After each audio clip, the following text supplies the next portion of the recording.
Morning guys, magkape tayo. Day off sana.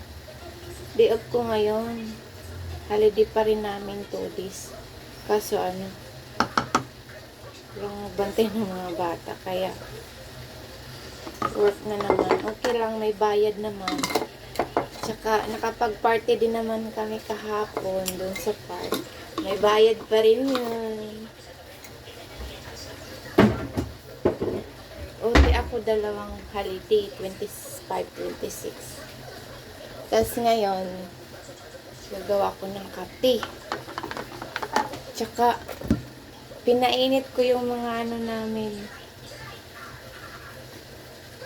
May mga tira kami ng Pasko. Tingnan nyo guys.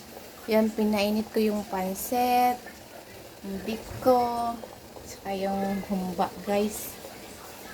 Para i-breakfast ko yung biko ngayon. Mamaya na yung pansit tsaka humba. Bye! Watch my video. God bless us all guys. Merry Christmas!